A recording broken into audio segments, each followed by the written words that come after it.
amores! Estamos começando mais um vídeo aqui desse canal. Sim, depois de muito tempo eu voltei! E voltei pra ficar, eu espero, né? Eu espero que tudo volte ao normal. Mas hoje eu não vim pra falar o porquê eu voltei, e graças a Deus eu voltei, né? E porquê eu fiquei tanto tempo fora, na verdade. Mas eu vim pra falar de uma devocional. Nossa, gente, eu tenho ficado tão incomodada com isso. Na verdade, tenho sido questionada por Deus quanto a isso. E aí, nessa questão de eu ficar tão angustiada, tão aflita, eu decidi vir aqui falar pra vocês. Falar de um amor, sabe? Um amor de fraternal, um amor de amizade, um amor de companheirismo, um amor de colegagem, porque eu, pelo menos, ultimamente tenho visto muito isso, sabe? Muito que a gente é amigo nas boas horas, mas nas piores horas, muitas das vezes a gente não tem alguém pra orar por nós, orar conosco, se dedicar um tempo pra estar conosco. Aí eu decidi vir falar com vocês porque é algo que tem me incomodado bastante, tenho sido bastante... Deus tem falado bastante comigo em relação a isso. Então, vou abrir, a passagem tá em Juízes. Então eu vou fazer o seguinte, eu vou ler rapidinho pra vocês e a gente já começa a falar, tá? Tá em Juízes 11, a partir do 34, do 34 ao 39. Quando Jefté voltou para a sua casa em Mispa, sua filha saiu ao seu encontro, dançando e tocando pandeiro. Era filha única. Ele não tinha mais nenhuma filha ou filha. Quando Jefté a viu, ficou desesperado. Rasgou suas roupas e disse: "Ah, minha filha, você está partindo meu coração. Por que tem que ser você quem vai me fazer sofrer? Eu fiz uma promessa a Deus, o Senhor, e não posso voltar atrás." E ela respondeu: "Se o Senhor fez uma promessa ao Senhor Deus, faça de mim o que prometeu. Pois o Senhor Deus me deixou que se vingasse dos nossos inimigos, os amonitas." E continuou: "Só peço uma coisa, deixe que eu vá com as minhas amigas pelos momentos e chore durante 2 meses, porque nunca chegarei a ser mãe." O pai deixou que ela fosse por 2 meses. Então, ela e suas amigas saíram pelas montanhas, chorando porque ela nunca chegaria a ser mãe.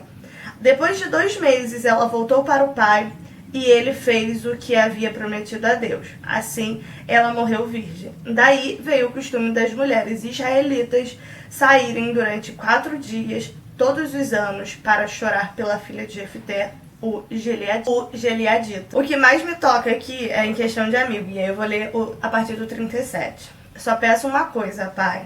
Deixe que eu vá com as minhas amigas pelos montes e chore durante 2 meses, porque nunca chegarei a ser mãe." Eu não sei se vocês sabem, mas a filha de Jefté foi uma menina onde o pai prometeu a morte dela, né? Na Bíblia fala morte, mas a gente não sabe se foi uma morte física ou uma morte de gerações, até porque você ter uma geração eleita, né, uma geração de bênção, ter uma geração significava bênção, né? Significava fartura na sua família. E no caso dela, ela não poderia ser mãe. Por quê? Porque Jefté, quando estava indo pra guerra, né, pra matar o gileadista, ele fez uma promessa a Deus, falou que a primeira pessoa que saísse da casa ao encontro dele, ele mataria. A gente não sabe, né, não é falado se foi de físico, né, ou morte de gerações, no caso. Mas o que me choca aqui é, quando ele chega, ele rasga os véus, né?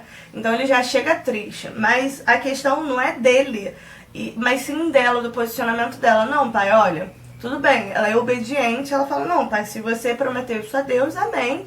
É que se cumpra na minha vida isso. Só te peço uma coisa. Deixe que eu vá com as minhas amigas.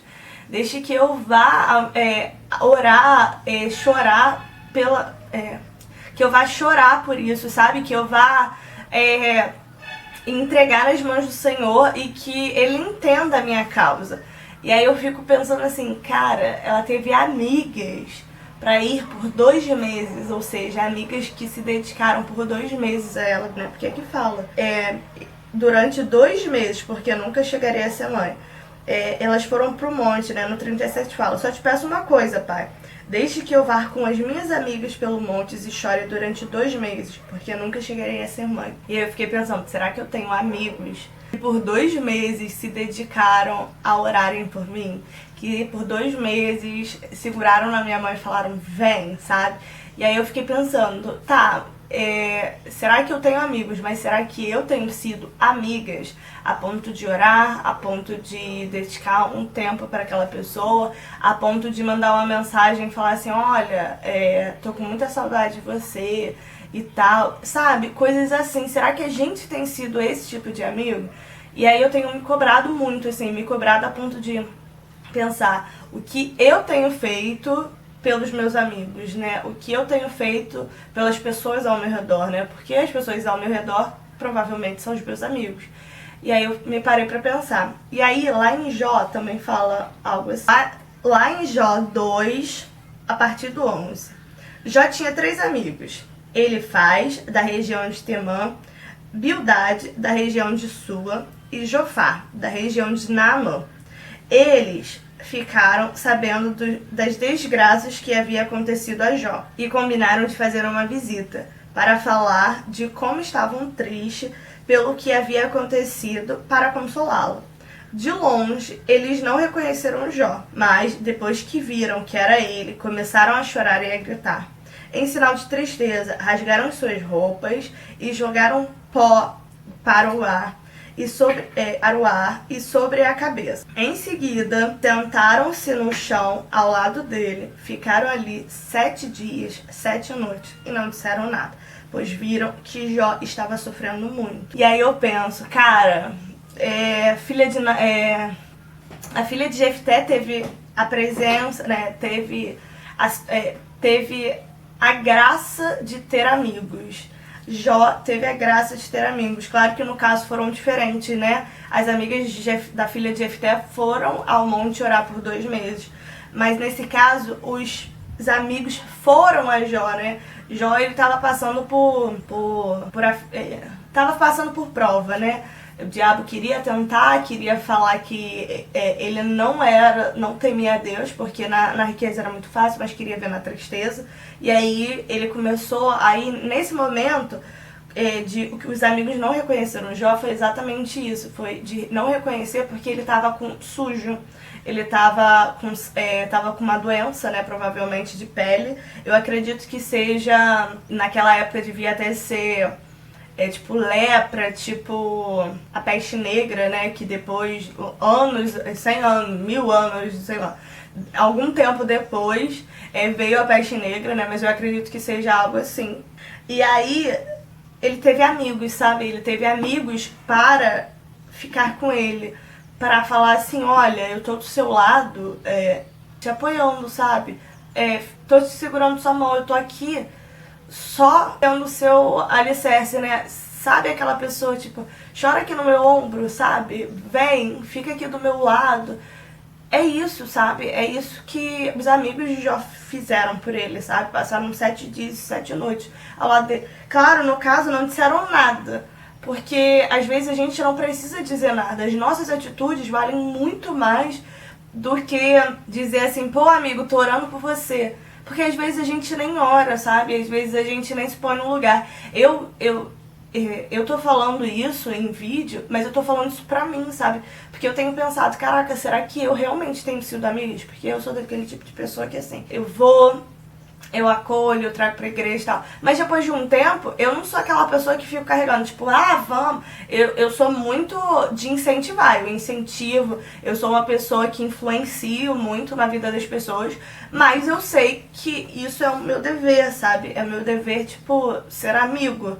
E não só em horas boas, sabe? Não só em horas... mas em horas difíceis também. E eu tenho uma questão assim, cara, eu não sei o que falar, sabe? Numa situação de morte ou numa situação difícil, eu sou uma pessoa que fico mal. E por ficar mal e não querer mostrar, sabe, que eu tô triste, porque às vezes a gente tem que ser forte pra ajudar alguém. E por conta disso, eu fico assim, caraca, mas eu tô triste também. E nesse caso, rasgue suas vestes, sabe? Chore com as pessoas. na situação dos amigos de Jó, eles só não disseram nada. Eles ficaram ali presentes, sabe? Eles foram ali, conversaram, tentaram trocar um pouco o assunto, ou então até mesmo botaram um lençol por cima dele, coisas do tipo, sabe? E nas amigas da filha de Jefté, eu fico pensando assim, cara, elas choraram, sabe? Elas choraram por 2 meses. Eles também choraram, né? Eles falam, aqui falam, né, no 12. De longe não reconheceram, mas depois que viram que era ele, começaram a chorar e a gritar, em sinal de tristeza. Rasgaram suas roupas e jogaram pó para o ar sobre a cabeça. Eles também choraram. E muitas das vezes eu me cobro assim, eu tenho que ser forte. E a gente não precisa ser forte o tempo todo, porque é uma perda, né? Por mais que não é uma perda sua, é uma perda de quem tá perto de você. E será mesmo que a gente tem sido amigo e companheiro pra estar orando, pra estar jejuando pelo seu amigo, chorando por ele, sabe? Chorando em tristeza, não em sinal de tristeza, mas chorando por estar triste por ele, sabe? E aí, essa é a minha reflexão, assim, é uma reflexão que tenho falado muito comigo, tem me incomodado, porque, assim, capítulos diferentes, momentos diferentes, a filha de Jefté é uma história que eu já li há um mês atrás, mais ou menos, e aquilo me incomodou muito, porque eu até comentei com um grupo de amigas minhas, será que a gente tem sido realmente amigas? Será que eu tenho sido amiga de vocês? Eu pedi perdão por elas, eu orei por elas, e aí muitas coisas aconteceram. Mas depois eu fiquei pensando, cara, e as outras pessoas, sabe? Eu me referi a um grupo, mas será que nós temos sido assim na vida inteira, sabe? Será que a gente tem sido assim em todos os momentos? Será que a gente tem sido no cotidiano, sabe? Será que a gente tem sido amigo das pessoas? Então a reflexão que eu deixo é: e você tem sido amigo de quem? Você tem sido só amigo de você mesmo? Ou você tem sido amigo de outras pessoas, sabe? Você tem sido companheiro e parceiro de outras pessoas em situações difíceis. Por hoje é só. Eu espero que vocês tenham entendido que quando eu venho aqui, eu não venho pra dar uma... Quando eu venho aqui, eu não venho só falar pra vocês, né? Não é? Mas sim expressar a minha devocional, que eu tenho sentido. O que tem me incomodado tanto. Eu espero que vocês tenham gostado. Se vocês curtiram, já deixa seu like, já compartilha com os amigos, porque pode ser que outra pessoa precise ouvir isso. E é isso. Beijos e até a próxima!